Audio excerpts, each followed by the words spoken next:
Okay, so yesterday we talked about some phenomenal series starters, some amazing first books in series. Today we're going to be talking about sequels that made me change my mind. So this isn't specifically incredible sequels. If that were the case, I'd be talking about Red Seas Under Red Skies first, the sequel to The Lies of Locke Lamora. But that's not the purpose of this video. This video is going to be series that I was feeling a certain way about, and then the sequel made me either love it now or not. We're going to start with Words of Radiance. So The Way of Kings, I think, is a great first entry to a series, but truly the first book is mostly character with very little plot. And then book 2 is a great balance of character and plot. And book 2 in the Stormlight Archive is the book that really won me over. I enjoyed The Way of Kings the first time I read it, but it took me a while to get to book 2. And when I read book 2, that was when I said, oh, this is one of my favorite series. Now, on reread, book 1 was also incredible, and it's now my second favorite in the series now that I had more context. But the first time, there's a big learning curve, and there's it's so character focused. I love the second. I mean, I have enjoyed every book in this series, but I love book 2 in the Stormlight Archive. It keeps that really in-depth character focus while also introducing so much more to the world and so much more to the intricacies of what these characters are going to be doing and what role they're going to be playing in the series. Words of Radiance is such an incredible sequel, in my opinion.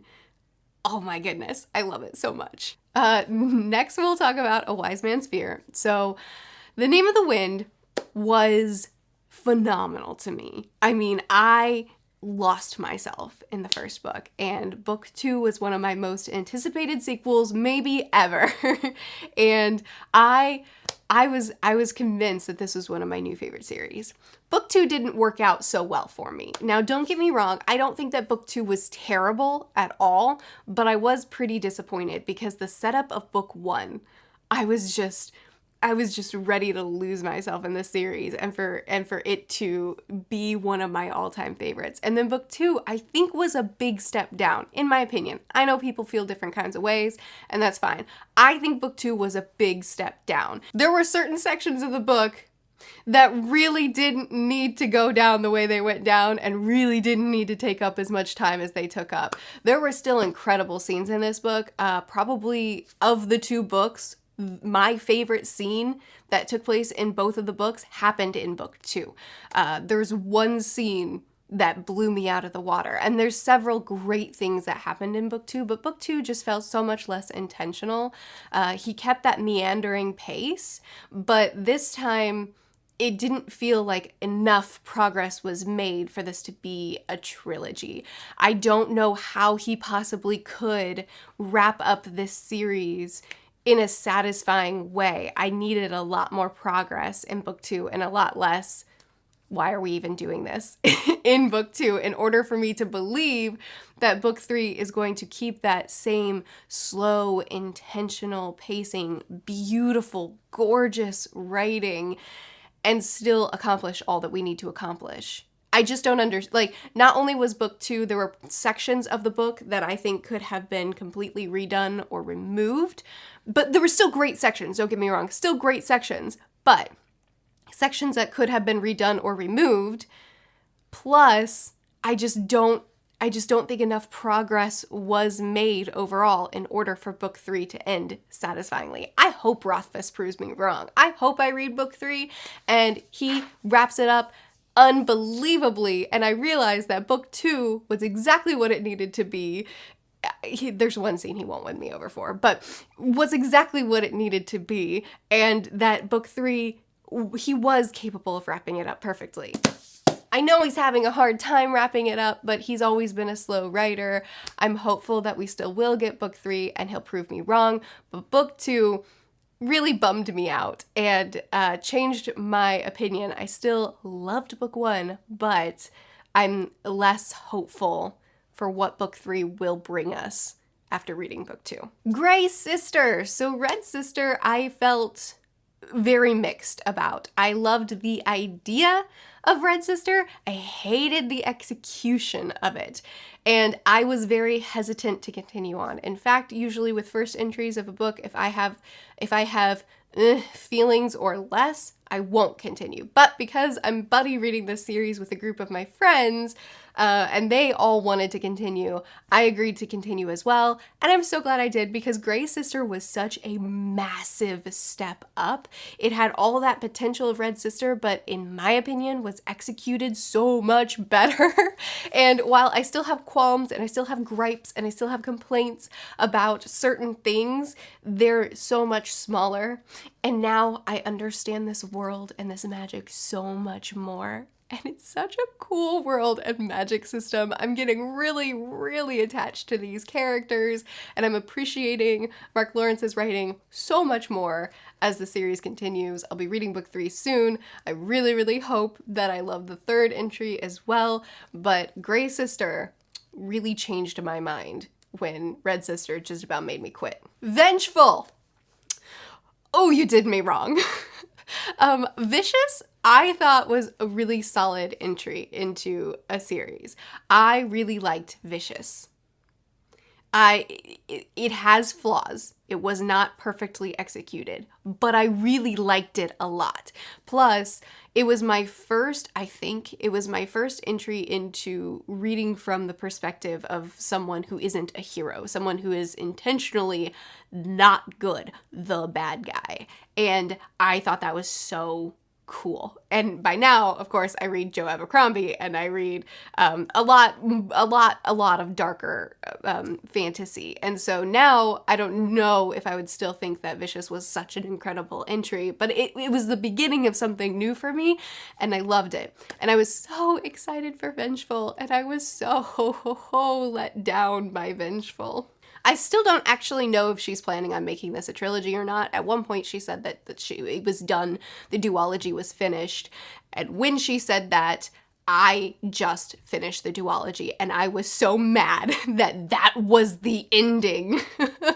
Oh, and if she decides to continue on with the trilogy, I probably won't finish it out, but if it's just a duology, oof, that's a disappointing ending. So maybe this should be in the 3rd, but I don't even know if it's an ending or not. I don't know, but I'll tell you, whether this is the end or the middle, it was such a disappointing entry. It's actually been so long that I don't even remember all the details of why it bothered me, but I do know that there were a lot of conveniences. The pacing of book 1 wasn't fantastic either, but I think it was worse in book 2, and the reveals were disappointing. And if that's the way it's supposed to wrap up, my dude, no. It was a while ago, so I don't have really cohesive thoughts, but man, I remember the feelings. I may not remember the details, but I remember the feelings. The Broken Earth trilogy. I read all 3 books, and I actually do plan on rereading the series at some point and seeing if my perspective changes a little bit. But book 1 blew me out of the water so much. And without going into spoilers, without saying anything too detailed, the way things played out meant that one particular thing that was a major factor in book 1 couldn't continue on into book 2, one major storytelling device. And that storytelling device added so much intrigue and mystery, and the reveal of it was amazing. And because we didn't need it in later books, it took out a huge part of the book that was what blew me away. And I still think that her writing, N.K. Jemisin, wow, sorry about that. I still think that N.K. Jeminsen's writing is phenomenal, and she still absolutely gripped me with her story. She does sometimes go a little bit darker. I have like a threshold of grim dark. I want a certain level, and then I want to stop, and she crosses that sometimes for me, where it's just a little bit too much for my little heart to handle, but that's not her fault. That's just a preference.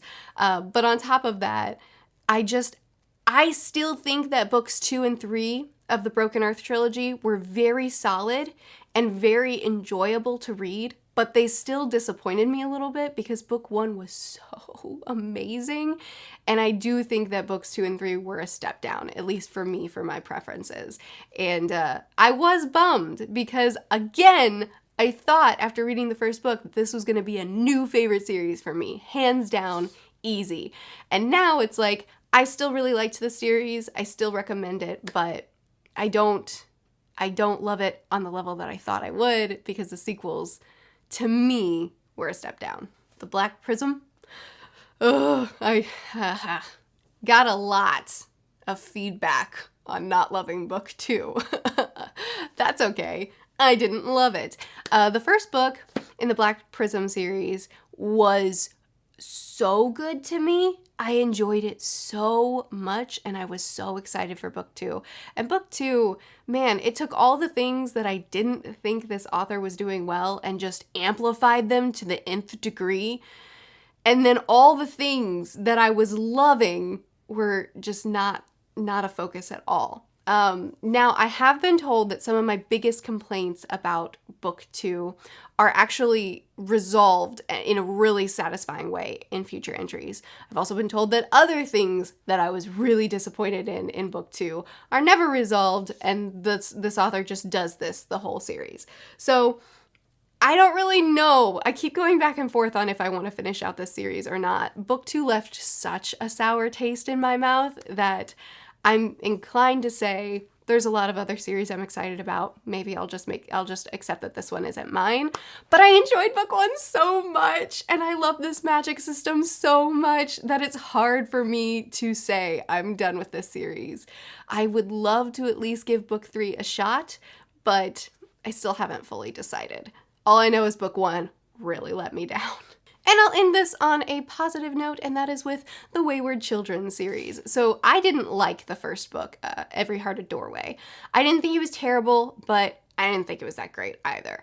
And it took me a long time to read book 2. In fact, I only read book 2 because a friend read it, loved it, and really wanted to talk to me about it. They're short, so I read it too. And oh my goodness, I loved book 2 so much. My biggest complaint is that books 1 and 2, these are companion series. They're not technically, it's not a standard series, it's a companion series. You understand what I'm saying. I don't know why I'm over explaining. The books 1 and 2, they spoil each other. You can't read one without spoiling the other. So, my opinion is, my stance is, that book 2 should be read before book 1. Now, the author herself has said that because it's a companion series, you can read them in whatever order you want. You can pick up any book in this series, start, and be good. I think that since she doesn't care what order you read it in, book 2 is better as the first read because book 2, in my opinion, is so much better than book 1. And book 2 could have been just a book that I loved so much more if the ending weren't spoiled by book 1. And who cares if book 1 is spoiled? It wasn't nearly as good. I'm sorry, this is a positive thing. My point is, book 2 was so much better than book 1 in the Wayward Children series. I liked it so much more. So, I was not even going to continue on with the Wayward Children series after book 1, but I did, and I'm so happy I did because it won me over, and now I have been continuing on with the series. I've read book 3, and I enjoyed it quite a bit. I'm about to read book 4 as soon as my friend is ready to start it because he just read the first 3, and I'm waiting on him to be ready for book 4, and then we're going to read it together because I buddy read everything I read. And I enjoy this series so much. It's not one of my all-time favorite series, but I have a great time exploring these worlds and seeing what these kids are up to. I think it's a blast, and I am excited to keep going with it. And book 2 had I not read it, I never would have continued enjoying this series because book 2 completely changed the game for me. So there you go, those are some sequels that totally changed my mind on a series. I don't think there's anything in here. Yeah, there's nothing, oh, just kidding. There's only one book in here, Vengeful, that just like destroyed the series for me. But for the most part, it was just either, that was a step down, or wow, I'm so glad I did continue on because it made me love the series. I would love to hear from you guys if you've read any of these books, if you have a similar opinion or a different opinion to me on them, and what books would make it on your list of these sequels changed my mind on the series. My next video is going to be Great and Terrible series enders, and I'm excited to talk about that too. I post videos every Tuesday through Friday. I'll see you guys again soon. Bye.